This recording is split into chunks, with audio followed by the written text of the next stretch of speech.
다 함께 찬양 드리겠습니다.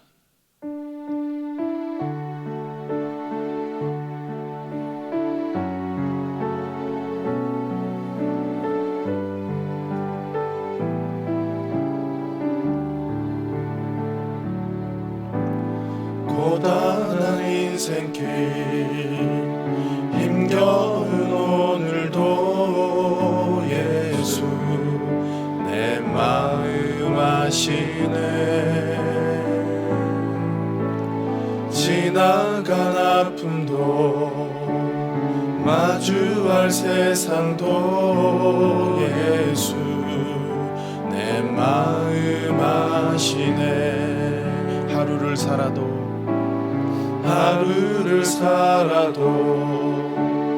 기쁨으로 가리 예수 늘 함께 하시네.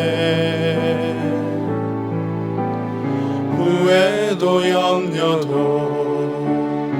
온전히 맡기리 예수 늘 함께 하시네. 믿음의 눈 들어 주를 보니 이 또한 지나가리라. 주어진 내 삶의 시간 속에 주의 뜻 알게 하소서. 믿음의 눈 들어 주를 보니 이 또한 지나가리라. 주어진 내 삶의 시간 속에 주의 뜻 알게 하소서. 이 시간 기도 제목을 보시면서 합심하여 기도하겠습니다. 살아계신 하나님 감사합니다. 하나님을 주인으로 모시고 섬기는 해를 맞아 내가 내 인생의 주인 되었던 것을 회개하며 주인 삼았던 모든 것들을 내려놓고 하나님을 나의 진짜 주인으로 모시고 살아가게 하옵소서. 그리고 내 인생의 참 주인이신 하나님께 모든 것을 맡기고 순종할 때 책임 책임져 주시고 보호하시며 인도하신 은혜를 누리며 살아가게 하여 주옵소서. 나라와 이 시대를 지키고 교회와 다음 세대를 지킬 수 있도록 포괄적 차별금지법과 포괄적 성교육을 막아 주시옵소서. 이뿐만 아니라 교회를 무너뜨리려고 하는 모든 악한 정책과 시도들이 무너지게 하옵소서. 이 어려운 때에 우리 교회를 이끌어 나가시는 담임 목사님을 더 강력하게 붙들어 주시고 코로나 시대를 잘 감당할 수 있는 성령의 지혜를 주시고 주신 사명을 잘 감당하고 사역에 집중할 수 있도록 모든 사단의 공격을 은혜의 불성각으로 막아 주옵소서. 특별히 건강을 지켜주시고 목사님의 가정을 성령께서 평안케 하옵소서. 담임 목사님께 넘치는 감과 강력한 영권을 부어주셔서 시대적 사명을 힘있게 감당하게 하시고 다음 세대를 세우는 일과 복음 통일과 열방 선교를 잘 감당할 수 있게 하여 주옵소서.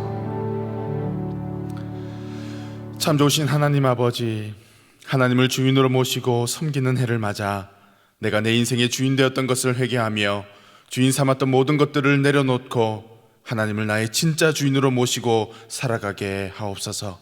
그리고 내 인생의 참 주인이신 하나님께 모든 것을 맡기고 순종할 때 책임져 주시고 보호하시며 인도하시는 은혜를 누리며 살게 하옵소서. 나라와 이 시대를 지키고 교회와 다음 세대를 지킬 수 있도록 포괄적 차별금지법과 포괄적 성교육을 막아 주시옵소서. 이뿐만 아니라 교회를 무너뜨리려고 하는 모든 악한 정책과 시도들이 무너지게 하옵소서. 이 어려운 때에 우리 교회를 이끌어 가시는 담임 목사님을 더 강력하게 붙들어 주시고 코로나 시대를 잘 감당할 수 있는 성령의 지혜를 주시고 주신 사명을 잘 감당하고 사역에 집중할 수 있도록 모든 사단의 공격을 은혜의 불성각으로 막아 주옵소서. 특별히 건강을 지켜주시고 목사님의 가정을 성령께서 평안케 하옵소서. 담임 목사님께 넘치는 영광과 강력한 영권을 부어주셔서 시대적 사명을 힘있게 감당하게 하시고 다음 세대를 세우는 일과 복음 통일과 열방 선교를 잘 감당할 수 있게 하옵소서. 이 시간 말씀을 듣습니다. 선포되는 말씀이 나를 향한 하나님의 음성으로 들려지게 하시고 말씀을 통해 우리를 도우시고 인도하시는 하나님을 경험하는 시간 되게 하옵소서. 예수님의 이름으로 기도드립니다. 아멘. 오늘 우리에게 주시는 하나님의 말씀은 창세기 45장 1절로부터 8절까지의 말씀입니다. 구약 성경 71면에 있습니다. 창세기 45장 1절에서부터 8절까지의 말씀을 우리 한 절씩 교독하시고 마지막 절은 함께 읽도록 하겠습니다. 제가 먼저 1절을 읽습니다. 요셉이 시종하는 자들 앞에서 그 정을 억제하지 못하여 소리질러 모든 사람을 자기에게서 물러가라 하고 그 형제에게 자기를 알리니 때에 그와 함께한 자가 없었더라. 요셉이 방석대국하니 애굽 사람에게 들리며 바로의 궁중에 들리더라. 요셉이 그 형들에게 이르되 나는 요셉이라. 내 아버지께서 아직 살아 계시니까. 형들이 그 앞에서 놀라서 능히 대답하지 못하는지라. 요셉이 형들에게 이르되 내게로 가까이 오소서. 그들이 가까이 가니 가로되 나는 당신들의 아우 요셉이니 당신들이 애굽의 판자라. 당신들이 나를 이곳에 팔았으므로 근심하지 마소서. 한탄하지 마소서. 하나님이 생명을 구원하시려고 나를 당신들 앞서 보내셨나이다. 이 땅에 2년 동안 흉년이 들었으나 아직 5년은 기경도 못하고 추수도 못할지라. 하나님이 큰 구원으로 당신들의 생명을 보존하고 당신들의 후손을 세상에 두시려고 나를 당신들 앞서 보내셨나니 그런즉 나를 이리로 보낸 자는 당신들이 아니요 하나님이시라. 하나님이 나로 바로의 아비를 삼으시며 그 온 집에 주를 삼으시며 애굽 온 땅의 치리자를 삼으셨나이다. 아멘. 드라마나 영화에서 악당들이 가장 놀랄 때가 언제인지 아십니까? 사람들을 지켜 눈에 가시와 같았던 주인공을 제거했을 때, 분명히 죽었다고 생각했는데 다시 살아나 자신들의 눈앞에 나타날 때, 그때가 가장 놀랄 때입니다. 마치 오늘 본문의 이야기가 그와 같습니다. 아무리 얄미운 동생이라고 할지라도 돈 몇 푼에 다른 나라의 노예로 팔아버리는 일은 있을 수가 없습니다.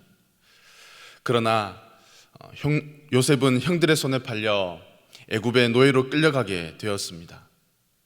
형들은 요셉의 옷을 찢고 짐승의 피를 묻혀 아버지에게 보여줌으로써 동생의 죽음을 알렸습니다. 그렇게 요셉은 서서히 가족들의 기억에서 잊혀져 갔습니다. 세월이 흘러 애굽과 그 주변 나라에 최악의 흉년이 찾아왔습니다. 그때 애굽으로 곡식을 사러 간 야곱의 아들들은 곡식을 주관하는 애굽의 총리를 만나게 됩니다. 그런데 여기에 엄청난 반전이 숨어 있습니다.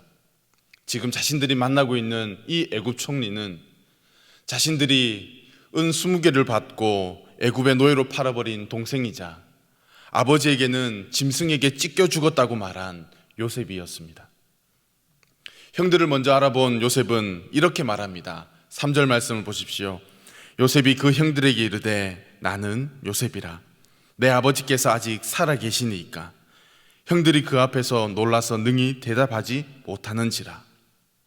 이제까지 요셉이라는 존재 자체를 잊고 살았는데 애굽의 총리가 자신을 요셉이라고 소개하자 믿기지 않았던 형들은 아무 말도 못했습니다.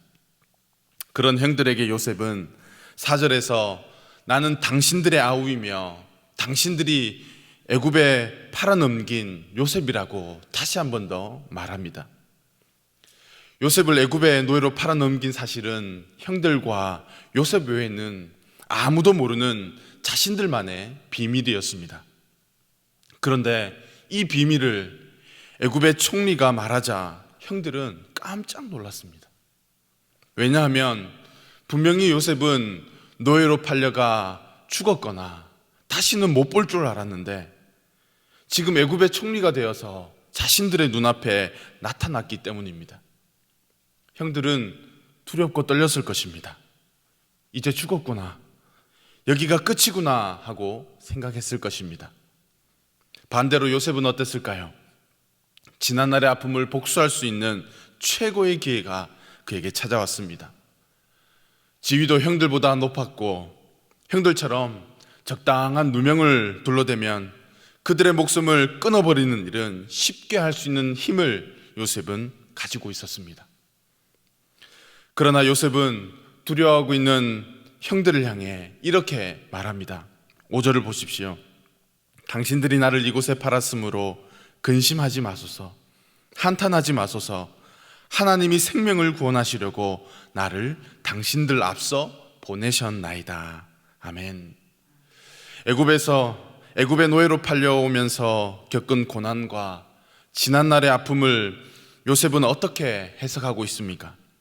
하나님께서 생명을 구원하시려고 먼저 보내신 하나님의 계획이며 섭리였음을 고백하고 있습니다. 7절과 8절 말씀도 보십시오. 하나님이 큰 구원으로 당신들의 생명을 보존하고 당신들의 후손을 세상에 두시려고 나를 당신들 앞서 보내셨나니 그런즉 나를 이리로 보내신 자는 당신들이 아니요 하나님이시라. 하나님이 나로 바로의 아비를 삼으시며 그 온 집에 주를 삼으시며 애굽 온 땅의 치리자를 삼으셨나이다. 아멘. 요셉은 하나님께서 자신을 애굽으로 먼저 보내셨다는 말을 5절과 7절, 8절 말씀을 통해 3번이나 반복적으로 강조했습니다. 즉 하나님의 주권과 섭리를 인정하며 자신의 상황을 해석했습니다. 이와 같이 섭리란 이 세상을 다스려 나가시는 하나님의 통치를 가리킵니다. 요셉은 자신을 애굽으로 보낸 것은 형들이 아니라 하나님이시고 노예 생활과 감옥 생활을 통해 자신을 연단시킨 것도 하나님이시며 지금 자신을 애굽의 총리의 자리에 앉게 하신 것도 하나님이시라는 것을 믿었습니다. 주 안에서 사랑하는 여러분, 담임 목사님께서 늘 우리에게 말씀하시는 것처럼 인생은 해석입니다. 그렇다면 나는 내 인생의 고난을 어떻게 해석하고 있습니까? 도무지 이해되어지지 않는 일들이 계속해서 일어나고 있고 사람들과의 관계는 나빠지고 있고 내가 의도하는 것과는 전혀 다른 엉뚱한 방향으로 흘러가고 있으며 내 힘으로 할 수 없는 일들이 생기고 억울하고 답답한 일들이 반복되고 있을 때 내 인생에 찾아온 이러한 어려움을 여러분 어떻게 해석하고 계십니까? 폴 트림 목사님의 은혜의 묵상이라는 책에 보면 이런 글이 있습니다. 다 같이 읽겠습니다. 마음의 소망을 사람에게 건다면 항상 실망할 것이다. 그 누구도 당신의 개인적인 메시아가 될 수 없다.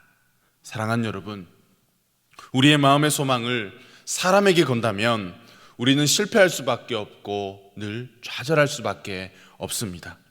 그러나 요셉처럼 모든 것이 하나님의 섭리 안에 있음을 믿고 하나님께 소망을 둔다면, 우리의 시선을 하나님께 둔다면 어떤 상황에서도 하나님께서 가장 선한 길로 저와 여러분들을 인도하시는 줄 믿습니다. 이것이 그리스도인들의 올바른 인생 해석입니다. 혹 여러분, 시간이 지나도 아물지 않는 마음에 상처가 있습니까? 우리는 당한 것에 몇 배로 갚아주는 것이 최고의 복수라고 생각합니다. 그러나 성경은 내가 당한 것에 몇 배로 사랑해 주라 말합니다. 요셉도 자신이 가진 힘을 인간적인 복수에 쏟아붓지 않습니다. 왜냐하면 원수 갚는 것은 우리의 몫이 아니라 하나님의 몫이기 때문입니다. 그래서 시편 11편 7절 말씀을 메시지 성경으로 보시면 이렇게 말합니다. 모든 일을 바로잡는 것이야말로 하나님이 하시는 일이라고 말입니다. 모든 것을 바로잡는 것은 하나님이 하시는 일입니다. 그러므로 오늘을 살아가는 우리가 품어야 될 마음이 있습니다. 그것은 바로 용서입니다. 용서는 우리 입으로 쉽게 말할 수 없는 매우 어려운 일입니다. 그러나 우리는 날마다 용서를 체험하며 살아가고 있습니다. 그 용서는 바로 하나님의 용서입니다. 우리가 선한 일을 해서도 아니고 착하게 살았기 때문에 하나님의 용서를 받는 것이 아닙니다. 사랑하는 성도 여러분, 삶의 각 영역에서 사랑의 마음으로 안아주며 용서해 주어야 할 사람은 누구입니까? 지금 여러분의 머릿속에 떠오르는 사람이 있으십니까? 그렇다면 어떠한 상황에서도 용서할 수 있도록, 요셉처럼 용서의 사람이 될 수 있도록 이 시간 하나님의 은혜를 구할 때 우리의 상한 마음을 치유하시는 하나님을 경험할 수 있는 저와 여러분들이 되시기를 예수님의 이름으로 축복합니다. 아멘. 우리 시간 화면에 나온 기도 제목을 함께 읽도록 하겠습니다. 우리의 상한 마음을 치유하시는 하나님, 내 인생에 찾아온 어려움을 요셉처럼 하나님의 섭리 안에 있음을 인정하며 인생 해석, 상황 해석을 잘할 수 있도록 은혜를 베풀어 주옵소서. 또한 원수 갚는 것이 하나님께 있음을 기억하며 어떠한 상황에서도 용서할 수 있는 은혜, 용서의 사람이 되게 하옵소서. 우리 시간 다 함께 합심하여 동성으로 기도하겠습니다. 살아계신 하나님 감사합니다. 오늘 요셉의 이야기를 통해서 하나님의 마음, 또 우리에게 주시는 그 용서의 마음을 품을 수 있도록 우리를 인도하여 주시옵소서. 우리의 상한 마음을 치유하시는 하나님, 우리 인생에 찾아온 그 어려움을 요셉처럼 하나님의 섭리 안에 있음을 인정하며 우리의 눈을 들어 하나님께 시선을 고정하며 그렇게 인생을 해석하고 우리에게 주어진 상황을 해석할 수 있도록 우리에게 은혜를 베풀어 주시옵소서. 하나님, 원수 갚는 것이 하나님께 있음을 기억하며 어떠한 상황에서도 용서할 수 있는 은혜, 용서의 사람이 될 수 있도록 하나님 우리에게 은혜를 베풀어 주시옵소서. 내 안에 아버지 상한 마음이 치유될 수 있도록 하나님 은혜를 허락하여 주시옵소서. 참 좋으신 하나님 아버지, 참으로 감사합니다. 우리 인생에 찾아오는 많은 어려움들이 있지만 말씀으로, 은혜로 잘 해석하여 하나님의 크신 뜻과 계획을 믿음의 눈으로 바라보는 저희들 되게 하여 주시옵소서. 우리는 날마다 하나님께로부터 용서의 은혜를 받으며 살아가고 있음을 고백합니다. 나의 삶에서 안아주고 용서해야 할 사람이 있다면 용서의 마음을 품고 살아가는 우리 모두가 되게 하여 주시옵소서. 예수님의 이름으로 기도드렸습니다. 아멘. 계속해서 담임 목사님과 교회 나라와 민족과 선교사님을 위해 기도해 주시고 기도회를 마무리해 주시기 바랍니다.